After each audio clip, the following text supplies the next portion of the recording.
Welcome to the Relaxed Dog Podcast, the podcast where the dogs are the stars of the show.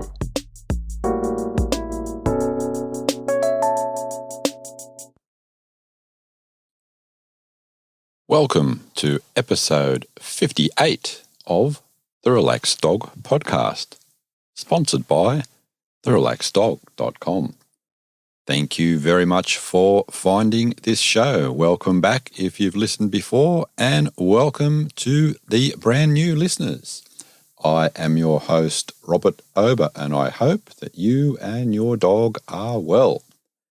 My guest this week is a sort of a local for us down in Canberra, Dallas Burkevics, and she'll be talking about her lab, Dusty. But first, in some doggy news, we go to a place called Porthcawl in Wales. And a little message for those that take their dogs to the beach. Well, Ollie, the Springer Spaniel, went out for a swim and was enjoying it so much that he didn't turn around when his owners were calling him.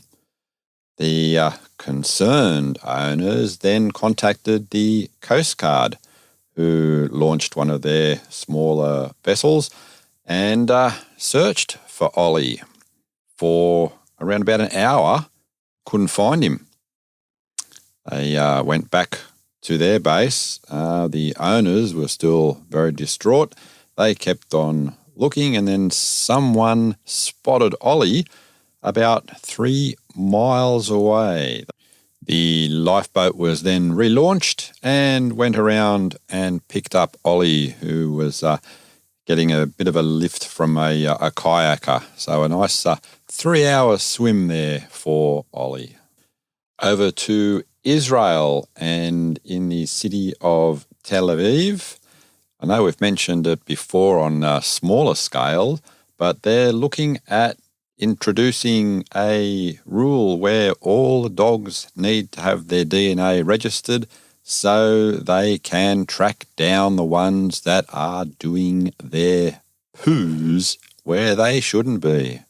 And of course, fine the responsible owners. So when you're speaking to your friends about this podcast, which I'm sure you'll all do, you might also want to discuss that you all do the responsible thing, pick up your dog's poo before your city brings in some sort of regulation like this. Anyway, here's this week's interview. Welcome to the Relaxed Dog Podcast. I am here with Dallas Burkevics. How are you this morning? I'm great, Robert. How are you? I am fantastic today. Thank you very much. How's things down in sunny Canberra? Look, not so sunny. It's been a pretty cold and grey winter for us down here, but we have had a couple of those nice sunny days, and compared to what the rest of the country is going through right now, we're pretty lucky. So can't really complain. There's some crazy times here and everywhere around the world. Yeah. A few -5 days, and temperatures not reaching 10 degrees is nothing really compared to lockdown. So I can't complain at all. Nice. And who are we going to talk about today? So we're talking about my dog, Dusty. So Dusty actually passed away about 8 weeks ago now. He about a week shy of his 16th birthday, bless him. Luckily I was busy and hadn't arranged his party, so we missed that sadness. So that was a bit sad, but he's a dog who's changed my life significantly. So I was, even though it's still a bit raw, I was pretty super excited to talk about him and, what he brought into my life and that sort of stuff. No, thank you very much, and totally understandable. So, as per sort of usual, going to take you back to before you guys got together and just talk us through the hows and whys that happened. Yeah, so a Labrador was never really on my list of dogs to get. I had a German Shepherd and 2 Rottweilers prior, and I had just lost one of my Rottweilers, Romy. He had passed away, and I was starting to think it was time for another dog. And I was working a night shift one night, and as you do when you just watching the news on night shift, I started looking at dogs to adopt, and there was this little face just staring back at me, and something about the photo really, really took me in. And when I read it, so I'm a country music fan, big country music fan, and his write-up was Dusty, not so slim. He was a bit of a porker back then. And his foster carer had done a write-up to a Slim Dusty song. And so I was like, well, this is a sign that, this dog might be for me. And it was really lucky at the time. My dog wash lady had been telling me about her friend who was a foster carer, and I knew about her. And so I saw that she was the foster carer for this dog, and I made contact that as well. As soon as that morning became a reasonable hour to contact people, I got in contact with her, and she'd had, I think it was something like 70 inquiries for him within 24 hours. Wow. So it was crazy. I didn't hold out a lot of hope, but fortunately, my dog wash lady had put in a good word for me, and I got to meet him. And from the minute that I met him, like he was going to be my dog. Like she was straight away like, well, do you want him? And I was like, oh my God, yes. Like he was a special boy, but I just knew for whatever reason he was going to be my dog. I always think it's sometimes, incredible how the different pieces of the puzzles and just like you think coincidence or what, or it doesn't matter why or what you believe in, but sometimes you think, how did all those things line up and you end up with that dog? Yeah, because he was really nothing like the dogs that I'd had in the past. They were all sort of big, tough kind of active dogs. And then there was, fat. He was Fat Dusty back then, fat little Dusty. And he was, so his story was that he'd been on a farm. He'd been a farm dog for a family. Unfortunately, they, hadn't really thought through having a dog on a property, and they kind of put him in a dog run and pretty much, they fed him well and all that sort of thing and looked after him, but he pretty much had not left the dog run at all, so he wasn't socialised or anything like that. Unfortunately, their family sort of said, to them, it's time to give this dog up, it's no life for him in the dog run. And so the rescue community came and took him in, and and that's how he sort of made his way to me. So it was when he came and met so at the time I had another Rottweiler, Sharon. So Sharon was a gorgeous, gentle Rottie. She was a failed security dog that I'd picked up from the RSPCA. And Dusty was terrified of Sharon when we first met. He just didn't know what to do. He was hiding. How old was Dusty when you got him? So he was 4. He was 4, and Sharon would have been about, I think, maybe 8 at the time. And so we had to have lucky. His foster carer was, really understanding and really wanted him to live with me. So we did, I think, about 5 meetings before he was comfortable enough with Sharon to actually move in. We went on little walks together and that sort of stuff. And then finally he was like, yep, she's all right. So, finally the day came where he moved in, and I had 2 cats at the time as well, and he took to them straight away and just, became a member of the family from the minute he came through the door. Ah, nice. And what was the initial sort of setup? Inside or outside? Yeah, he was inside. He was a typical Labrador, so ate everything, like absolutely. The first couple of months he just destroyed the place. He chewed up like so many pairs of shoes, sunglasses, TV remotes, like everything I owned. but, he got away with it. So, yeah, he was really good and settled in, really quickly. He overcame a lot of his fears really quickly of other dogs, and he was always good with people, but yeah, overcame the fears of other dogs fairly quickly. He was always a little bit sort of cautious, but his genetics were pretty strong, and he sort of just would avoid, or nobody really worried about Dusty as a dog. I don't think they saw him as a dog. So a lot of other dogs, didn't react to him either. So it made it fairly easy for him. Okay. So did people sort of differentiate between Dusty and Sharon when they came over? Yeah, Sharon was so social. So she always loved people. And Dustbaz, he just loved to cuddle. He would just be on the couch.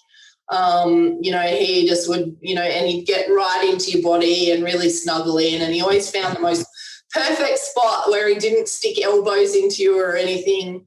So yeah, he really settled in pretty quickly. So with him, as part of adopting him, obviously meeting with the foster carer so many times, I started to get involved with the rescue group. I had offered to help with some raffles and things like that, and getting prizes for fundraising. And from there, ended up doing fostering. So I took in my first foster and made sure that, I took Dusty out to meet her first, just to make sure that he would be okay with it. He was like, yep, this is good. So, yeah. So began the fostering sort of career that really sort of changed my life. So we had a lot of foster dogs coming and going. And it was really good for Dusty, I think. It really helped him to, build confidence and all that sort of thing. And he really enjoyed a lot of the dogs. He loved the puppies, really loved puppies. I think because there was no hidden agenda in puppies. They are what they are. So he really, he took the scared ones under his wing, or the more confident ones brought out his playful side as well. So, the first time I saw him play a game, I was just near in tears. He was playing with this dog on my bed, and I was just so excited. So yeah, it was really good that all that sort of happened for him. As we got sort of further in, I had a foster dog who, what I didn't realise at the time, was a horrendous resource guarder. And she ended up attacking him and doing some quite severe damage. And, from that day, that was when I was like, I've let this dog down so badly to not, what is so obvious to me now as a professional in the dog industry, that I didn't see that at the time. And for a foster care, I was like, well, if I'm going to do this, I need to do it properly, because I can't have that happen again. So I went off and did NDTF then, and from there sort of took on, learning a lot more about dog behaviour, and which in turn, made me take a career in the dog industry, where I still work today. So for those people that don't know, NDTF? Yeah, National Dog Trainers Federation. So, yeah, I did the Cert 3 in dog behaviour and training. Went down, learned a lot about dog behaviour, how to train dogs, and that sort of really sparked my interest in learning more about behaviour and helping.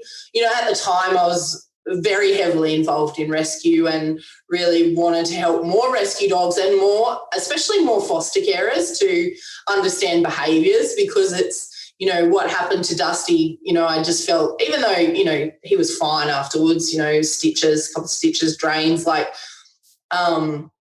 I think it was more my guilt that, I was like, my God, I just let that happen to him, because I didn't see the signals. And so from there I was like, well, what more can I learn to help other foster carers not get put in this situation, and other dogs not get put in this situation?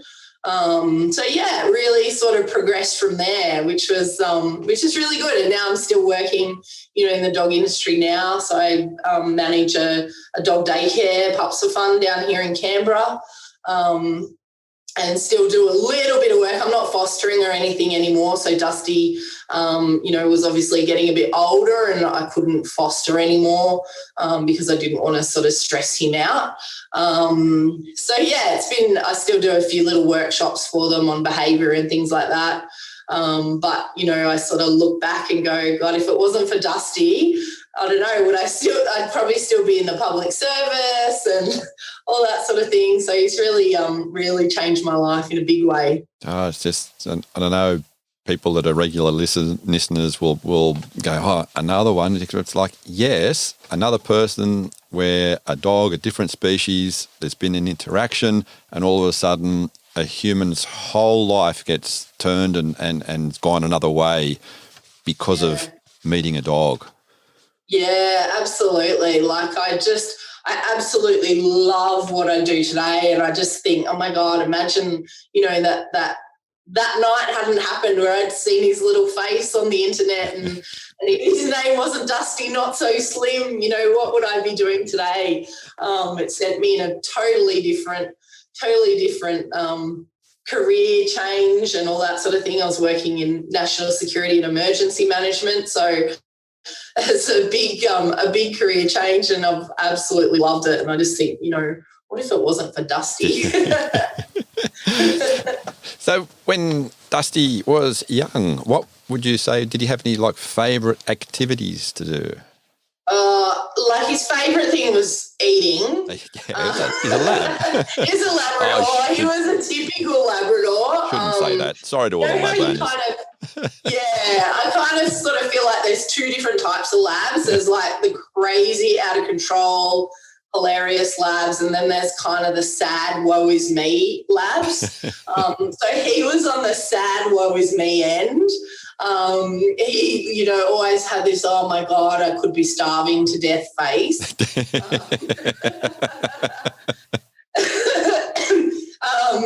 Excuse me. He caused me no end of grief with eating stupid things. We were regulars at both our local vet and the emergency vet. Some of the things he ate, 16 coffee pods. Yeah, so he was pinging off the roof. I got home and I was like, why does the house smell like coffee? And then realised he'd eaten a whole box of coffee pods out of my bag. Oh, no. So do you ingest the capsules as well, or just? Yeah, no? Yeah. Oh, no, he did not. He just ate all the contents out of them. Oh, okay. Yeah. So he popped them all open and then eaten all the coffee grinds, and I was like, how he thought that was enjoyable. But another time he ate, so he got a Lush delivery, the Lush soaps and stuff like that. Yep. So it's still in the delivery box. Had only arrived that morning, and I put it up on the bench, and he pulled that down and ate all the soap. Yeah. So, and I didn't know at the time who had eaten the soaps. And there was a tea tree oil soap in there, so which is toxic to dogs. So I had to take I had 3 or 4 at the time.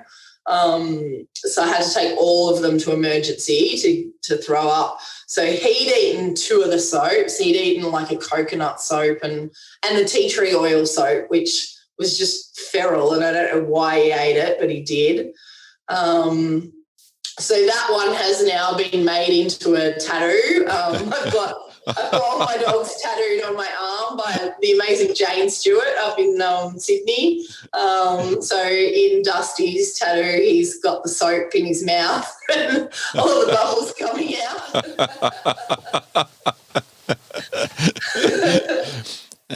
Now that's taking a memory to a whole other level. Yeah. Well, she in the form, she asked me a little bit about each time we do a new tattoo of one of the dogs. She asked me about them and what do they like to do? And I was like, Dusty just eats things. And I kind of told her a few other things. And she's like, yeah, we can do something with that.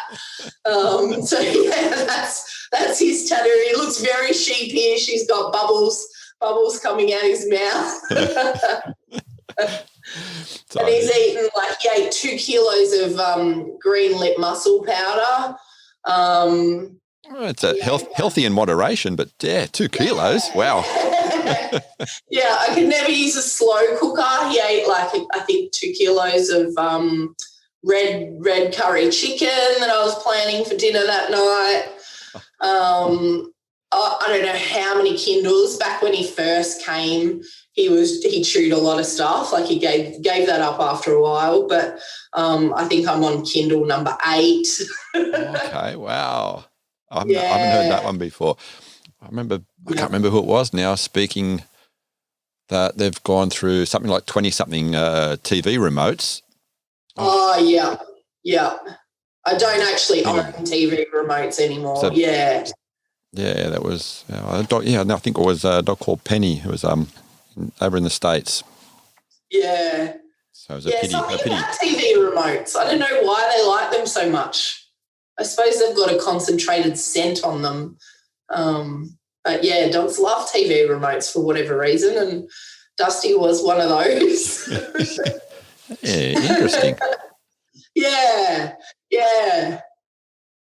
But he was a very friendly, and once he sort of got over all his initial fears of other dogs, he helped me out on a lot of consults. So I was working with a lot of sort of behaviour reactivity and things like that, and he got to the point where he could come and help me on those, and was he was really good for the dogs that were initially terrified of other dogs, because he was just so inoffensive.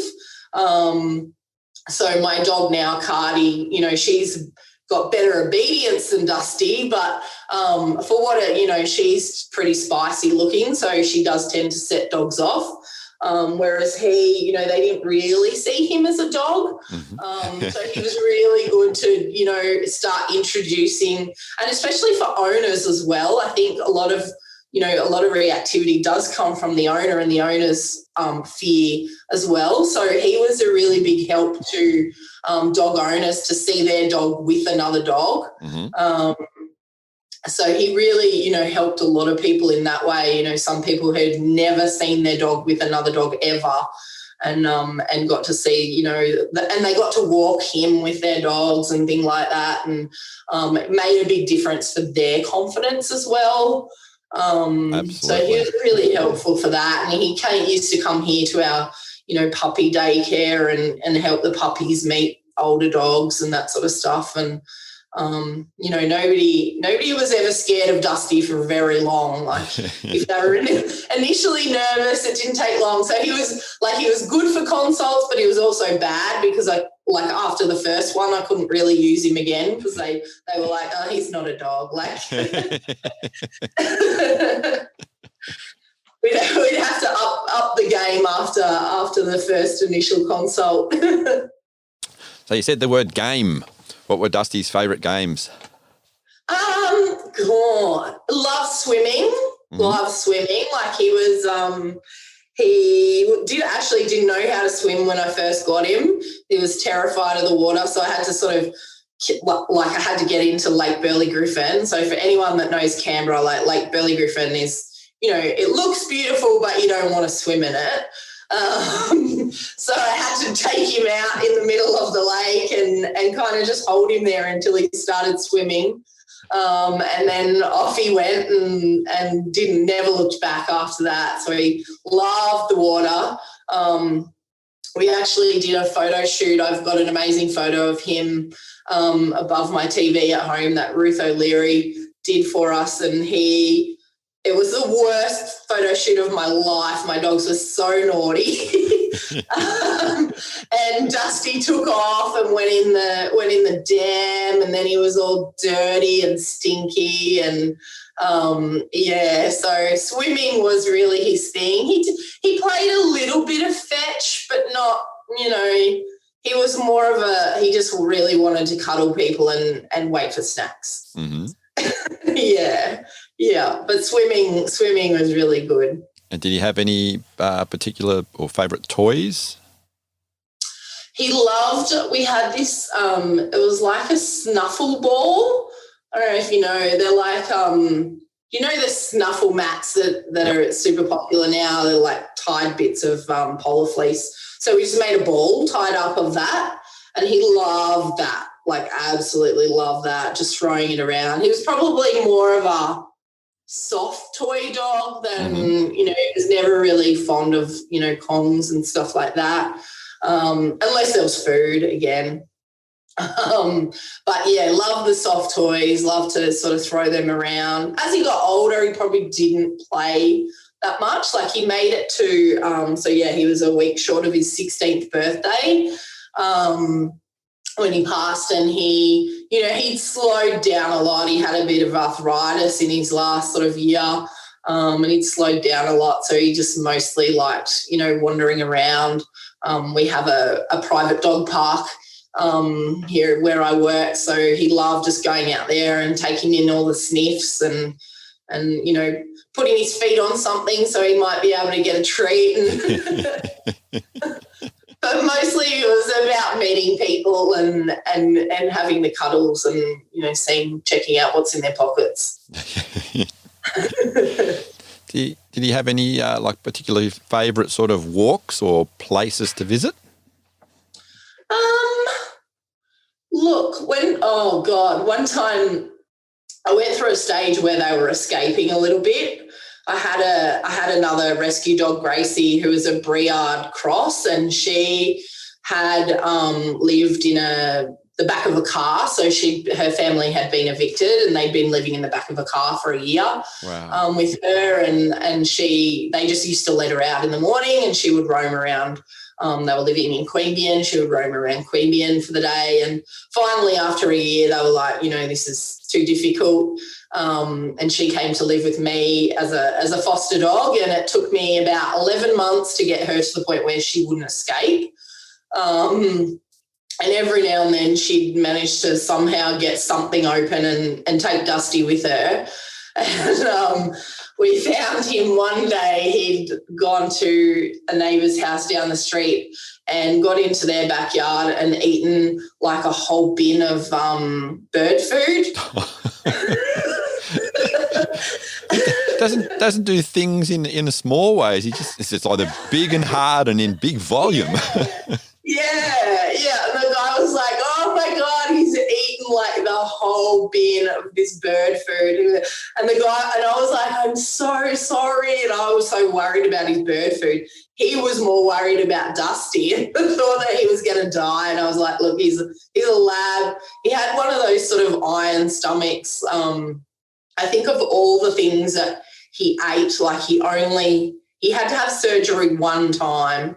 And that was a piece of antler or something that got caught in there, and it didn't show up in the x-rays. And my vet, who was absolutely wonderful and knew Dusty so well, he was like, as soon as Dusty stopped eating, he was like, I can't see anything in the x-rays, like nothing's showing up, but he goes, I know the fact that he's not eating is a bad sign. So luckily he went in and did the surgery and found it, because he'd started going necrotic in there. But yeah, he loved us. I think he just loved going anywhere. He probably didn't really have a favourite walk. Mm-hmm. I mean, he loved going down to, we've got a nice little cafe down the road from me, so I'd love to go down there and hang out, and everybody would come out and give him a bit of a cuddle and that sort of thing. He probably wasn't a big, like, going on long walks. He never really loved long walks or anything. I sent him a couple of times with work on our walks, and he always just looked a bit bored and why am I having to do this? I could be hanging out at the shop. And he's probably one of those dogs that was just so easy that I really put very little obedience into him. We didn't do any training, and I look back at it now and I'm like, oh my God, I can't believe, like, he barely knew how to sit. Like, he could, but he didn't, he just did what he wanted to do. And because he never caused me, apart from eating everything, He never caused me any grief or any trouble. He wouldn't run away. He was one of those dogs where I just was like, oh, well, all these other dogs are a whole lot harder. I'll work on them, whereas he would just be sort of happy doing his thing and chilling. Oh, nice. Yeah. So you mentioned the vet and that the vet knew him well, and it's sort of like that, good and bad. It's nice that the vet really knows my dog really well, but why is my dog going to the vet so often? I know. Yeah, that's it. He was a bit of a regular down there for a while, and the vet nurses knew him and like still bring up the stories of what he's eaten in the past all the time.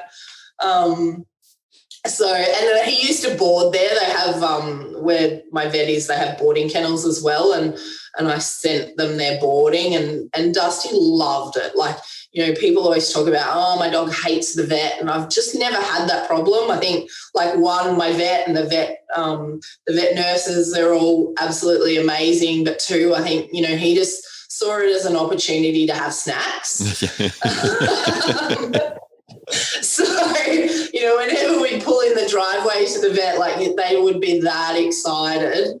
And it was really good, as far as going away, I knew that he was always well looked after. And when he got sick towards the end, he had a couple of cases of vestibular disease. And at one point he was in the vet, and they sent me a photo of him in the cage, and they had a vet cat there as well. And him and the vet cat sitting in there, cuddled up together, having a little snooze. So he was one of those dogs that just accepted, like, if there was, brought home a random cat. One time I went to pick up a foster dog at the pound, and came home with a cat that they had as well. They were like, oh, we've got this. Yeah, they were like, we've got this really old cat, and I think she was about 15 or 16.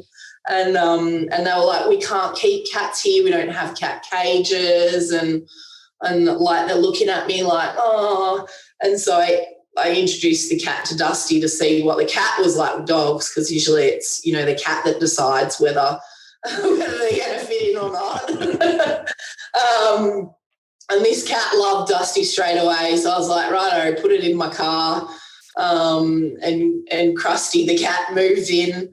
And yeah, her and Dusty were just, best friends straight away, and accepted into the family. So Dusty was kind of, he was just so easygoing. Whatever I brought home, he was like, yeah, whatever, I'll deal with it. Ballpark figure, how many foster dogs and cats would Dusty have had?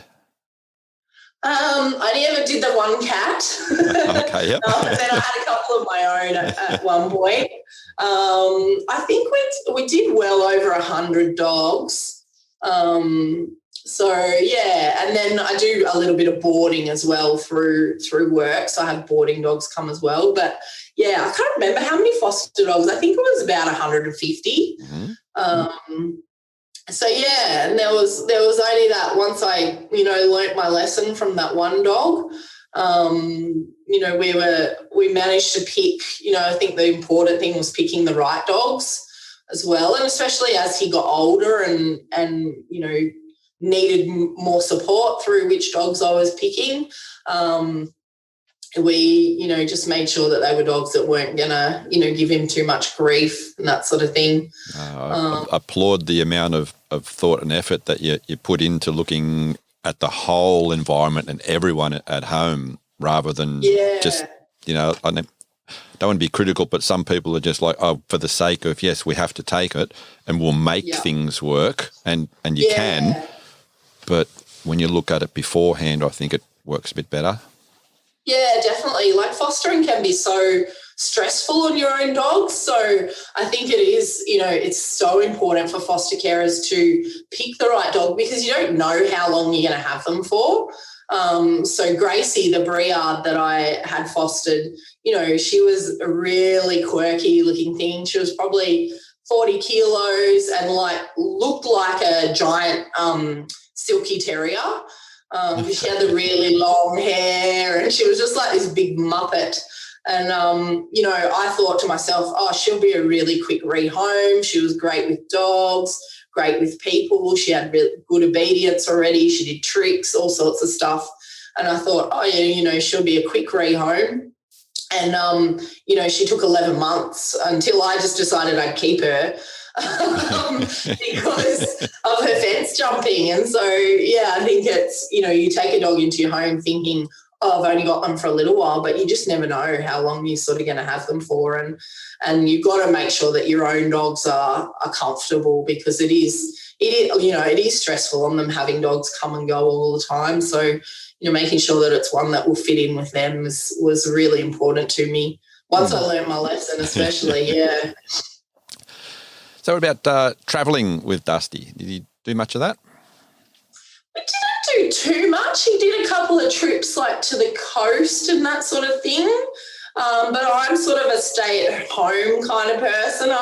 I'm really boring. Like here where I live in Canberra, I was brought up in Western Creek, which is a little area. I moved between 3 suburbs, so I've always lived sort of within 5 kilometres of where I grew up. Mm-hmm. And now I work in that same suburb that I grew up in. So I'm kind of one of those people that if I could stay in Western Creek my whole life and never leave, I'd be really happy. But yeah, we went to the coast a couple of times. Loved the beach. Absolutely loved. He came up. We'd always do our Christmas party at the coast and hire a house, and he enjoyed that and would come up there. But we didn't do really a lot of travelling. And because I was so heavily into fostering at the time, like I just didn't really go anywhere or do anything. That kind of became my life for such a long time that it was too hard to go anywhere. And I had multiple dogs of my own as well. So I had 3 dogs for most of the time that I had him. So yeah, it's kind of harder to do things. Did you have a particular spot in the car? He loved to just sit up the front with me. Yeah, it's always either sit on the front seat. I got a very expensive dog cage installed that I never used. I use it for the foster dogs, and mine would sit. Dusty loved to sit on the front seat just so that he could see, and again, just in case I was eating something, he was first one there. But yeah, he'd always kind of sit up the front, and it was easier, as he got older, it was easier for him to get into the front. But he did love the car, like he loved going on car rides. So, as he got older, we couldn't always do walks, but I'd take him for a drive somewhere, and, he thought that was pretty good. I'll just take him out, drive him out to our park to have a sniff, and he love that. So yeah. Nice. Yeah. Ever any grooming challenges? No, he was just, apart from all the hair, I don't think I'll have a Labrador again. Like, I'm still just trying to get rid of all the hair everywhere. He was such an easy dog. So he used to come in. We have a grooming salon as well where I work, which is so super handy. So he would often help out, if people were training on new dogs and stuff, because you could do his nails and he'd just sit there. He was just happy to have the attention. So yeah, he was just so easy, that he was so good for so many things. Or people that were scared of dogs as well, could meet him and not be worried about it. The only thing, you had to be careful with, I said when he met kids and stuff, I said, he's a really good dog, but he will snatch that sandwich out of your kid's hand in a second. There was literally no respect there. So yeah, he was really good, but yeah. But when it came to food, I was like, just don't leave it out. He will nick it. So when you say leave it out, how was his investigative skills, and did he ever delve into places where he shouldn't have been? Yeah. Like most of the pockets of my hoodies are all chewed out. Where if I've had, training treats or something in my hoodie, he's chewed the holes through those, chewed holes through my pants looking for treats. He would steal, you couldn't leave anything on a bench. And I just never learnt that lesson. I don't know why. It's been how many years since I've owned dogs, 20 plus years, and I've never learnt the lesson not to leave things out. And I'm always like, well, I can only blame myself. Like, I'm the one who keeps leaving stuff out for him to steal. So, I could never get mad at him because I was like, it's my own fault. But you'd get home and he'd steal things like, half a pumpkin. Like, you'd leave a pumpkin there and he'd come and he'd be eating that, or a watermelon, or it didn't even necessarily have to be food related, like those little wax melts that make a nice smell in your house. He'd eat those. Like, if it smelled like it could be flavoursome, he'd get into it. I know. I know I normally ask the question, to people, I can't believe my dog ate, but with Dusty and what you've said, it's let's let it roll. I can't believe my dog didn't eat something. I know. Yeah. He would eat anything. And in the last sort of couple of years, I got into raw feeding, and Dusty was always, as I've said, he loved food. He would eat anything. And I was always like, I don't think there's a higher level of excitement that he can get to about food, until we moved on to raw feeding. And oh, my God, he was doing these flip turns. And at this stage, he's 15 and he'd do these flip turns in his crate ready for this raw food. And he was a lot more adventurous. Cardi, my Rottweiler, she can be a bit more picky about weird things. So, like raw sardines, she'll eat the ones from the can, but the fresh ones, she's like, nah, this is not for me. And so Dusty would smash his meal down, and then he'd go and stand in front of Cardi's crate waiting to see what she'd left behind. and he'd always get some sort of surprise, like, no, she didn't like the pig snout or the fish, or she hated salmon. And so he was always just so excited just to see. And the same when I would bring home boarding dogs, and a lot of the dogs that I board for work have come from sort of single dog homes where they're allowed to graze. And so they didn't have the same sort of food drive that Dusty had, and they'd have a couple of kibbles and then wander off. And I'm like, you guys, that if you wander off, it's fair game. And after the first night of Dusty, boom, he'd be in there. They'd learn pretty quickly that they had to eat all their food straight away. So I was going to ask you earlier on. So Dusty, when you first got him, was a little bit overweight. Yeah. The journey to get him down to a more healthy weight, how did that sort of go? I think it just happened fairly slowly. I think when I first got him, it was very early in my dog owning career or dog owning life. And I didn't really understand nutrition and exercise the way I do now. So there were times where certainly I look back at the photos and go, oh my God, he was so fat. And even when I thought I had taken the weight off him, he wasn't as fat as when I got him. Mm-hmm. But I look back at it now and go, oh, that is horrendous. It's just a thick coat. Yeah, he has big bones. But towards, the last couple of years, I've obviously learned a lot more about, dog health and that sort of thing. And it's definitely a passion of mine now to, see fit and trim dogs. And but the last couple of years, and it made such a difference to him losing that weight, which was just really through nutrition. Mm-hmm.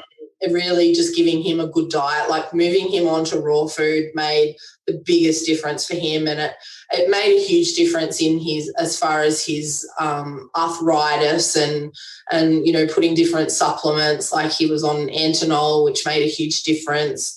Some different mushroom powders that really helped his cognitive awareness as well. And so trialing different types of supplements and foods really helped him in those last few years. And I think that's probably why he got to the age that he did. I don't think he would have got as far if I hadn't made that change, because his arthritis was, it was getting to that point where when he passed, it was kind of a relief because I didn't have to make that difficult decision based on his mobility, because I'd started to get worried that, I'd come home and he would have fallen down the stairs or things like that because of his, arthritis. And so when he passed, I was kind of like, oh, thank God I never had to make that difficult decision to go, oh, it's getting too hard for him to get around. But, for an almost 16-year-old dog, he was still, he'd come out to the park and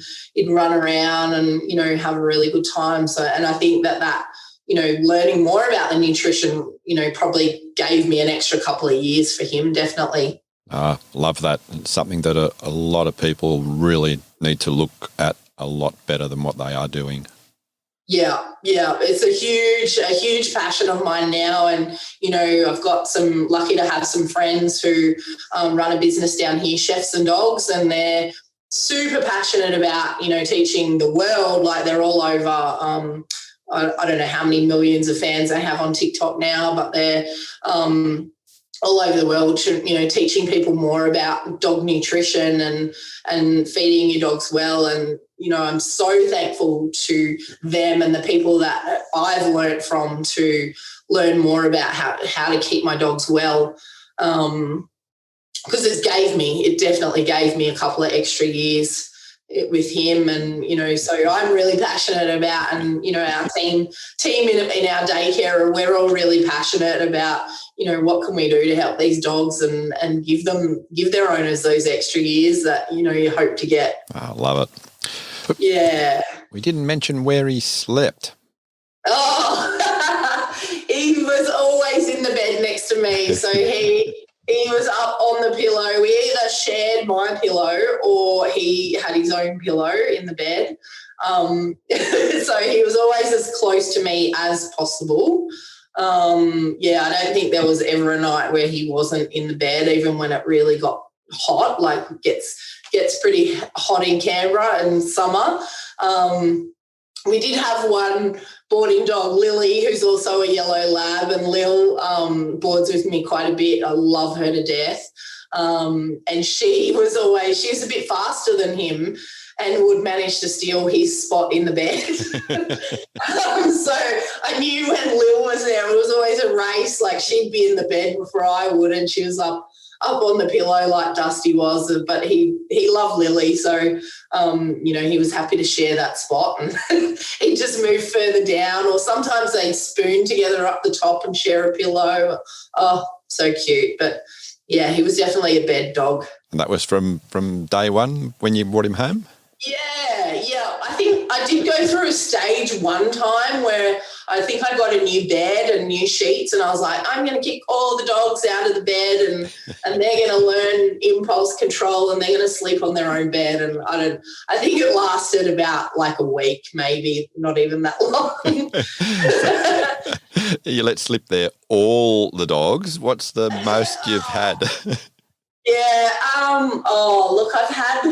When I've been fostering, I've had up to 7. I've only ever owned 3 Hang on, 7 at a time. in the bed?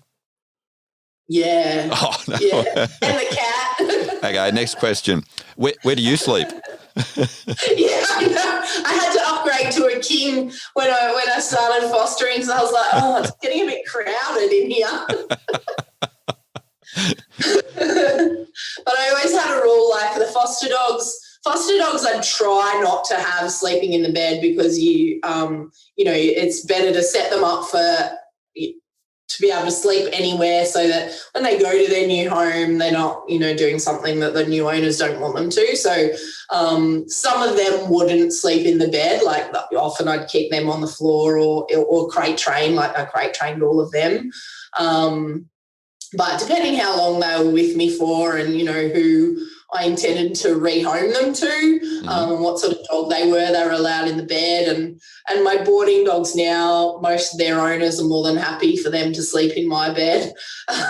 So as long as they don't cause any grief with my dogs, like there's a couple that can be a little bit more spicy than others, and so if they have any of that in them, then they're not allowed in the bed. But dogs like Lily, who's like my own, I love her like my own. She can sleep in the bed any day. Has there been any other different species that sort of Dusty sort of hung around with? No, not really. We out at our park. We're on a farm, so he'd always say hello to the cows and the horses out there, and kangaroos and stuff never really bothered him. But no, I don't think he really met anything else. I'm really just a cat and dog person. I'm not like little pocket pets. And I think, Cardi certainly, she's got a little bit more prey drive. So she probably wouldn't be suitable with anything else.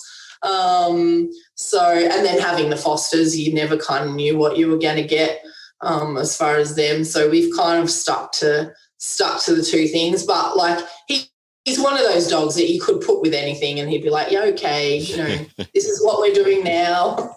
I was going to ask you a hard question. Has there been a particular time that, or one of the more regular things that you think about that when he really made you smile? That is a hard one. It is, because he just sounds like such a super cool, laid-back dog.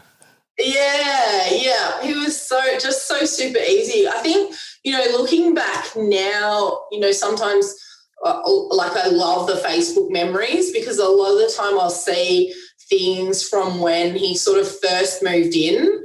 Like they actually only came up yesterday or sometime this week. Of when he first moved in and he's there on the couch and with Sharon and the two cats and I look back and I'm like, and he's just so relaxed and I just look at him and go, oh my God, like what an amazing creature to be, to have been given no socialization in your life and to have had a life where you've been locked up for kind of 4 years of your life and then just to come in and be so welcoming and so social after getting over your fears. Like it just, I just am always amazed. And I saw a little video of the first time that he played and I'd taken a video of him and this foster dog and playing and my heart just was like, oh my God, and what I suppose it always makes you think what fostering can do for these dogs and how important it is that we don't judge people for rehoming is one of the biggest things for me. Like I think it's so important that we're open to people rehoming their dogs. Like I'm not a fan of a dog is for life because I think about dogs like Dusty who, if they went by that dog, a dog is for life, sure, he would have been alive and he was well fed and that sort of thing, but was his life fulfilling and did he get to do all the things that he should be doing? So I'm sort of, more open to if people need to rehome their dogs, let's support them to do it and let's really help to find those dogs a home where that's right for them and where they get to fulfill what they, want in life, which all right, for Dusty was lying on a bed on the couch. But, and especially for the more active type dogs that need those outlets, like I think, he really reminds me of that all the time, not to judge people for rehoming because it's, we're finding those dogs the life that they need to lead. I always find it, isn't it funny how much of a negativity areas around that subject that we put on people. But when you say something like, I'll bring a random person around to your house and say, this is going to be your friend, your best friend for the next 10 years, and you're going to make it work. And people look at you and go, you're an idiot. What? Yeah. Yeah. I'll say, have a think about it. Yeah. And I think what I love about, coming through the rescue, where I started my dog stuff in the rescue community, and a lot of it can be very different to the dog training community. So, there are some of that old school stuff of a dog is for life and you should never rehome it and you're a bad person, and moving more into the dog training side, and especially looking at, the sporting dog community and how they're very open about, we'll take on a dog, and if it's not right, we'll rehome it. But as long as the rehoming is done responsibly, I think it's fantastic for dogs. Because we're finding them that perfect match. That's the key word you said there, responsibly. Yeah, that's it. And as long as it is done responsibly, and as long as dogs are not, dumped on rescue groups, and rescue groups are made to do, spend all the money and do all the hard work, I think, rescue groups should be there to help the people that really need help, and help the dogs that really need help. And if, other people can be given advice and knowledge on how to rehome their own dog responsibly, then I think it's, fantastic for them. Absolutely. So you want to give people your social links and tell them about your business? So I'm operations manager at Pups for Fun. So we're down here in Canberra, on both the south side and the north side now. We've just taken over another business on the north side. So we do dog daycare, dog training, dog grooming, dog walking. So pupsforfun.com.au, and you can check out. So I'm down to one dog for the first time in 20 years at the moment. What? I know. It's absolutely crazy. So I've just got my Rottweiler Cardi. So you can see a bit of Cardi on Instagram. She does a bit of we're dabbling in GRC. We haven't done a lot of training in the last 6 months, but we still do all the things. We just haven't really nailed it yet. And she loves doing, a bit of weight pull and all that sort of stuff. So we're on Instagram, Dallas and Dogs, which I'm going to have to get another one now just to be my handle. That's it. I just haven't decided what breed I want next. So it's I don't know what to get. So we'll have to see on that. It has been an absolute pleasure hearing about Dusty. So cool. Thank you. I absolutely love what you're doing with the podcast. I think it's, we all love talking about our dogs. The hardest bit is picking which one to talk about. It's a big challenge. And I love hearing about other people's dogs as well, and, what dogs do to people's lives. They're amazing, amazing creatures, and I think we take them for granted. And so hearing the stories really, reminds you just how special they are. Absolutely. Every single one of them. Thank you very much again. It's been a pleasure. No worries. Thanks again, Robert. Thank you very much for listening. I hope that you enjoyed the show. Don't forget to tell a friend or like or share, just like our new listeners in Nuremberg in Germany and in Moscow, Russia. Also, if you are interested, you are welcome to join our Facebook group. You'll just search for that on Facebook, the Relaxed Dog Podcast.